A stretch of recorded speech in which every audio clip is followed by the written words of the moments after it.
मनुष्य का जीवन केवल उसके कर्मों पर चलता है। जैसा उसका कर्म होता है वैसा उसका जीवन होता है। जीवन रूपी युद्ध में यदि सफल होना है तो भगवान श्री कृष्ण के सुविचारों को अपने जीवन में अपना लेना, अन्यथा जीवन भर पछताओगे। क्योंकि आप कितने भी अच्छे कर्म कर लो, लेकिन समाज आपके बुरे कार्यों को ही सदैव याद रखता है। इसलिए लोग क्या कहेंगे, यह सोचने से बेहतर है कि आप अपना कर्म करें। जन्म लेने वाले के लिए मृत्यु उसी प्रकार निश्चित है जितना कि मरने वाले के लिए जन्म लेना। इसलिए इस विषय पर शोक मनाना व्यर्थ है। गीता में कहा गया है, जो इंसान किसी की कमी को पूरी करता है वह सही अर्थों में महान होता है। उसी प्रकार तुम्हारे साथ जो हुआ वह अच्छा हुआ, जो हो रहा है वह भी अच्छा है, और जो होगा वह भी अच्छा होगा।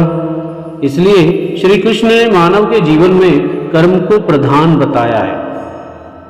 गीता के अनुसार जिंदगी में हम कितने सही हैं और कितने गलत हैं, यह केवल दो लोग जानते हैं, एक परमात्मा और दूसरी हमारी अंतरात्मा। इसलिए जीवन का आनंद ना तो भूतकाल में है और ना ही भविष्य काल में, बल्कि जीवन तो बस वर्तमान को जीने में है। जब शरीर है तब तक कमजोरियां तो रहेंगी ही, इसलिए कमजोरियों की चिंता छोड़ो और जो सही कर्म है उस पर अपना ध्यान लगाओ। महाभारत के युद्ध के दौरान अर्जुन अपनों को मरता देख बिलख बिलख कर रोने लगे। कृष्ण भगवान कहते हैं कि हे अर्जुन, तुमने जो खोया क्या वह तुमने पैदा किया था?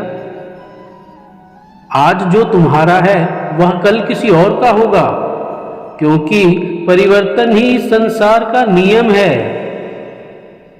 भगवान श्री कृष्ण कहते हैं, किसी का अच्छा ना कर सको तो बुरा भी मत करना, क्योंकि दुनिया कमजोर है लेकिन दुनिया बनाने वाला नहीं।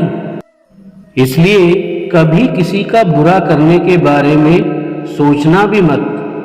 धर्म यह है कि जिन बातों को इंसान अपने लिए अच्छा नहीं समझता उन्हें दूसरों के लिए भी प्रयोग न करे। यदि कोई व्यक्ति विश्वास के साथ इच्छित वस्तु को लेकर नित्य चिंतन करता है तो वह जो चाहे वह बन सकता है। कोई भी व्यक्ति अपने विश्वास से बनता है, वह जैसा विश्वास करता है उसी अनुरूप बन जाता है। इसलिए जीवन में सफलता का ताला दो चाबियों से खुलता है, एक कठिन परिश्रम और दूसरा दृढ़ संकल्प। जब मन अशांत होता है तो उसे नियंत्रण करना कठिन होता है, लेकिन अभ्यास से इसे वश में किया जा सकता है। क्योंकि मन की शांति से बढ़कर इस संसार में कोई भी संपत्ति नहीं है। जिस इंसान को यह बात समझ आ गई, वह मनुष्य फल की इच्छा का त्याग करके केवल कर्म पर ध्यान देता है, वह अवश्य ही जीवन में सफल होता है।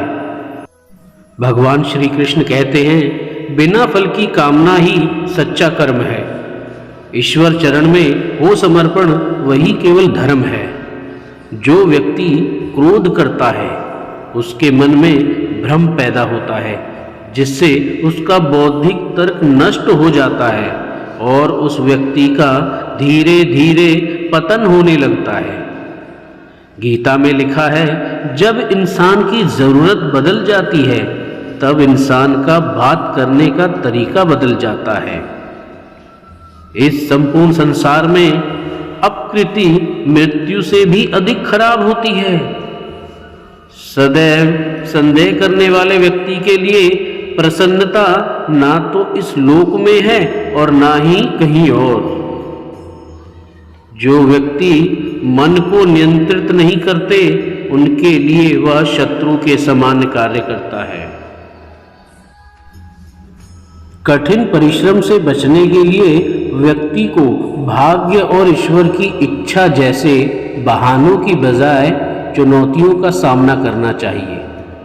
गीता में कहा गया है, कोई भी अपने कर्म से भाग नहीं सकता, कर्म का फल तो भोगना ही पड़ता है। मनुष्य को अपने कर्मों के अच्छे और बुरे फल के विषय में सदैव सोचकर चिंताग्रस्त नहीं होना चाहिए। मनुष्य अपने विश्वास से निर्मित होता है, जैसा वह विश्वास करता है वैसा वह बन जाता है। जो मनुष्य प्रतिदिन खाने, सोने और आमोद प्रमोद के कार्यों में लिप्त रहता है, वह नियमित तौर पर योगाभ्यास करके समस्त कलेशों से छुटकारा पा सकता है। जब इंसान अपने काम में आनंद खोज लेता है, तब वह पूर्णतः सफलता प्राप्त कर लेता है। भगवान श्री कृष्ण कहते हैं, मेरे लिए समस्त प्राणी समान है, ना तो कोई मुझे अत्यधिक प्रिय है और ना ही कम, लेकिन जो मेरी भक्ति पूरे मन से करते हैं, मैं सदैव आवश्यकता पड़ने पर उनके काम आता हूँ। श्रीमद् भागवत गीता का मुख्य उद्देश्य मानव कल्याण करना है, इसलिए प्रत्येक मनुष्य को सदैव मानव कल्याण की ओर अग्रसित रहना चाहिए। राधे राधे।